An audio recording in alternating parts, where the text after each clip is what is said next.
Here in an Andover police report that is authored by Officer Jeffrey Arleck. It's dated June 24th, 2016. Around 11:26 p.m. he was dispatched to the area of 5 Lowell Street at the intersection of Route 133, a public way, for a vehicle crash that was called in by a reserve police officer who was working a detail in that area. Upon arrival, he also spoke to a firefighter who was working that detail.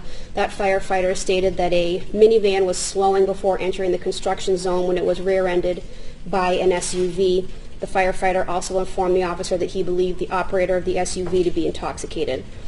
Upon arriving at the scene, the officer did note a gray Mercedes-Benz with some minor front bumper damage and a blue Toyota Sienna minivan with heavy rear-end damage. There were no injuries. When speaking to the operator of the gray Mercedes, he immediately noticed what he believed to be a heavy odor of an alcoholic beverage emanating from his breath. The operator did identify himself as the registered owner and the defendant, Ray Bourque, who indicated that he had had a few drinks at the Andover Country Club. The officer noted that the defendant, Mr. Bourque, was slurring his speech as they spoke. The officer asked him to perform a series of standardized field sobriety tests. Among those was the one-leg stand test. He noted during the test that Mr. Bourque displayed unsteadiness on his feet and was swaying from side to side. At one point, dropped his foot to keep balance and dropped his foot during the test, and he was raising his arms for balance. The 9-step walk and turn was the next test that was offered. On the 9 steps out, Mr. Bourque appeared unsteady. He raised his hands from his side to maintain balance. On the steps back, he continued to be unsteady, walked off the line on step 4, raised his arms for balance, and took 10 steps before stopping. Based on the performance on the field sobriety test and the odor of alcohol, the defendant was placed under arrest for operating under the influence of liquor. And the reasons for your recommendation? Your Honor, the reasons for the recommendation for the 90-day loss of license is based on the fact that there was an accident. I did obtain a copy of Mr. Bourque's driving history. This would be his 4th surchargeable accident, albeit that's approximately over a 30-year period, but that would be the reason for the Commonwealth's recommendation. Judge, if I just may comment on the facts briefly, Mr. Bourque did not have his last drink at the Andover Country Club. He was at a private residence that was at the country club. So I just want to make sure that that's clear, Judge. Judge, a couple of reasons. Judge, that's been pretty clear over the last week or so. The press and the stories that have been written about Mr. Bourque have been overwhelming, Judge. And it reminded me, Judge, that Our Lady of Justice that's blindfolded with the scales of justice understands human frailty. And in this particular case, Judge, for one of the first times in 36 years, Mr. Bourque came up to me the very first time he met me, looked me straight in the eye and said, "Attorney LaFlamme, I made a mistake. I had a lapse in judgment. I want to make sure that I'm accountable for my actions, and I want to do this as quickly as possible." And so he's doing that today, Judge. And that says a great deal about this particular individual, given all the scrutiny he's had in the last 10 days, that he's willing to stand up and admit to his mistake, accept the consequences of the court's actions. You might also see, Judge, that I'm asking no travel restrictions.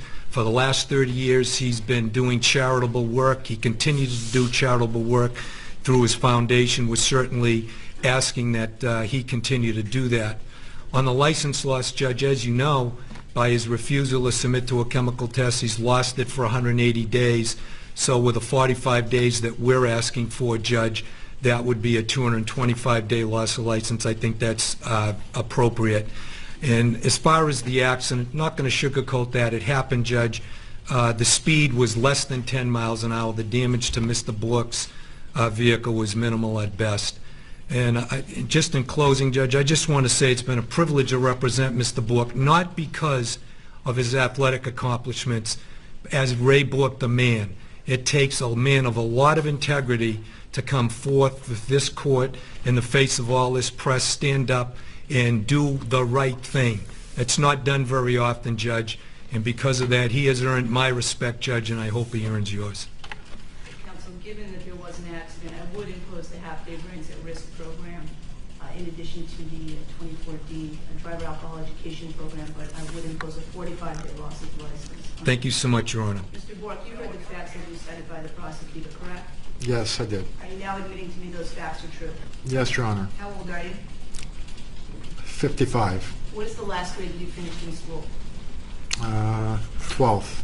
Have you had any drugs, alcohol, or medication in the last 24 hours? Nope. Today, do you have any mental health condition or illness? Nope.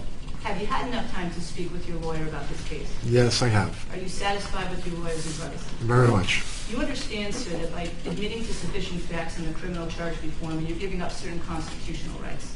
You're giving up your right to go to a trial, either before a judge, or you could opt to have a jury trial, which would mean that you and your lawyer would help the court pick 6 people from this community. 6 people would listen to the evidence and then have to be unanimous in deciding whether or not the Commonwealth met their burden of proof in proving you guilty, which is proof beyond a reasonable doubt. At either type of trial, your lawyer would have a chance to cross-examine witnesses called by the government on your behalf. And if you wanted to waive your constitutional right to remain silent, you could do that and testify in your defense, as well as present other evidence. Do you understand that by admitting to sufficient facts on this case, you're giving up all of those rights? Yes, I do, Your Honor. Has anyone promised you anything or threatened or forced you to get you to admit to sufficient facts before me today? No, Your Honor. I have to advise you as a matter of law, as I do every defendant, that if you are not a United States citizen, your admission today may result in deportation, exclusion from admission to the United States, or denial of naturalization.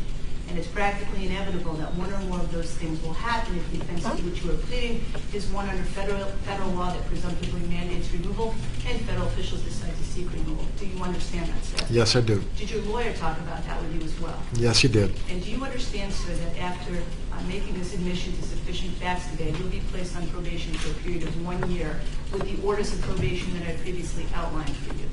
If you fail to comply with the court orders of probation, if you don't pay any fines, or if you get charged with a new crime while you're on probation, you do understand that you could be back before a judge who, after a hearing, could find that you violated probation, revoke the continuing status finding, enter a guilty finding, and sentence you to up to 2.5 years in the House of Corrections if you're found invalid violation of probation. Do you understand that? Yes, I do. Understanding everything I've just explained to you, Mr. Bourque, you still wish to admit to sufficient facts today? Yes, I do, Your Honor. I find there's a factual basis for your plea, and you made it freely, voluntarily, and there's full knowledge of the consequences.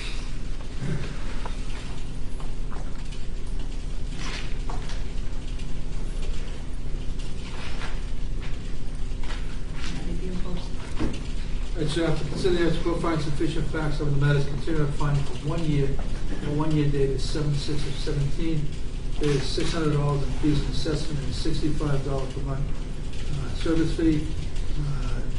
No restrictions as to travel. You entering complete the DAAP program, a 45-day loss of license, and also the half-day brings in this program is required. Count 1 is responsible and filed. And counsel, you say the last drink was private, correct? It was. Be noted on the document. All right, sir, you need to report to probation to sign your contract. Thank you so much, Judge, Your Honor. I'm sorry, I did ask for restitution to be determined on my side of the green sheet. We've not been able to speak to the young lady who's driving the vehicle yet. I don't... Well, Ms. Nason, as I always do, the Commonwealth has a period of probation. I did tell that, yes. Notify counsel in the probation department that you're requesting a restitution hearing, and one will be scheduled at that time. Thank you. No problem, Judge. Thank you again so much. Thank you, Mr. Clerk. Thank you. Judy Stanford.